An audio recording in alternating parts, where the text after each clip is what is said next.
Hermiona Lekbello do futet në Ferma VIP. Nuk e din qoftë se keni parë videon që kanë nxjerrë dje Ferma VIP, por besoj se po, se është bërë shumë virale. Hermiona ka marrë ftesën për Ferma VIP. Dhe me thënë të drejtën, mu bë shumë qefi dhe është një zgjedhje shumë e duhur nga produksioni Ferma VIP, pasi kam për të arritur numra shumë të lartë, sepse njerëzit do jenë vërtet kurioz që të shohin dinamikat në shtëpi, duke pasur parasysh edhe karakterin që ka Hermiona, që merr zjarre dhe lehtë. Dhe bashkë me Mozën mendoj se bisedimet e tyre do jenë të një niveli spektakolar, por nga ana tjetër mendoj që ato të dyja, nëse do kenë ndonjë debat me njëra tjetrën, prap do jetë një debat shumë i bukur, sepse do janë përsëri për të qeshur, por do jetë një debat shumë i fortë, sepse janë dy femra që kanë shumë karakter. Dhe mendoj se dinamikat në shtëpi do rriten. Nuk e di pse, po kam një përshtypje që edhe Iliri ka për të kapur me Hermionën, duke pasur parasysh edhe çfarë tipi është ajo, do ta ngacmoj. Nga ana tjetër nuk mendoj se Hermiona do jetë një konkurrente zyrtare. Mendoj se mund ta kenë ftuar për pak kohë për të rritur shikueshmërinë e programit dhe për t'i marrë shikuesit Big Brother, edhe pse Big Brother që tani është në fund, se është gjysmë finale dhe më pas finale, prap mendoj se e kam bërë këtë zgjedhje tani vetëm për këtë arsye, për t'i treguar përsëri topit që shiko se ne çfarë bëjmë, shiko se ne dim shumë mirë ta bëjmë punën dhe nuk është se ju më keni bërë mua.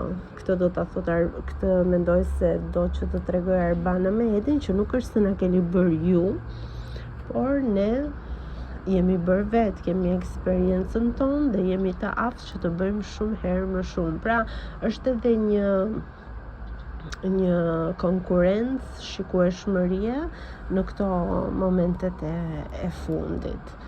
Sepse aty në Ferm nuk është se ka shumë dinamikat ishe midis Sarës dhe Akilit. Akili tashmë iku, maksimumi Sara mund të ngatrohet pak me Malboron, sepse me Mozën, edhe pse Moza mundohet që t'i hedhi ndonjë kunj, prap ja hedh ato kunjat shumë bukur, me shumë ëmbëlsi i flet, edhe pse e ngacmon, dhe Sara nuk është se mund t'ja kthej shumë ashpër, sepse do dalë ajo keq.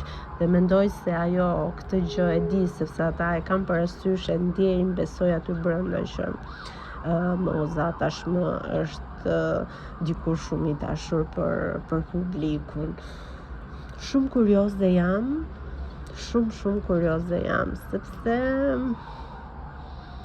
nuk e di se si do shkojnë gjërat, ndoshta futet edhe dikush tjetër, por që prononcimin ata e kanë bërë vetëm për Hermionën, për të rrëmbyer vëmendjen dhe njerëzit sot të ulen para ekranit dhe të presin. Shumë kurioze jam, sepse siç e thash, nuk ka dinamika. Ata janë shumë të qetë, kanë marrë shumë shtruar, kemi persona të cilat, jo të gjithë, por disa persona kyç, mendoj se kanë shumë për të humbur në qoftë se sillen keq, siç është për shembull Jonida, siç është Soni, dhe personat e tjerë, pavarësisht se ndoshta nuk janë shumë të njohur, ose më saktë unë nuk i njoh fatkeqësisht, por e ruajnë goxha veten, sepse nuk duan të duken keq, ndoshta duan të përfitojnë diçka kur të dalë jashtë, dhe normalisht kërkojnë shumë aprovim nga publiku. Kjo pra, jam shumë kurioze të di si do ecin gjërat tani, por besoj se Ferma do japi spektakël. Shpresojmë që hyrja e Hermionës t'i lëvizi pak gjërat. Të shohim jo debate, por edhe bashkëbisedime të bukura, por edhe debate mund të shohim, por që të jenë konstruktive, mos të jenë thjesht me fjalë banale, siç kemi parë në Big Brother. Kjo pra. Mirë, doja t'ju thoja që në qoftë se keni dëshirë mund të më tregoni ndonjë gjë që mund të komentojmë tjetër ose ndonjë video që dëshironi mendimin tim, edhe pse s'kam asnjë followers, ju lutem më bëni follow, subscribe, bëni like, sepse nuk bëni hiç, shikoni videot, ju pak vete që shikoni, të paktën bëni një like për t'i treguar YouTube-it që i shikoni videot e mia dhe që i pëlqeni ato. Kjo pra. Mirë, shihemi në videot e tjera, nuk e din nëse do mund ta shoh emisionin dhe ta komentoj, maksimumi do shihni videot më vonë që mund të nxjerr.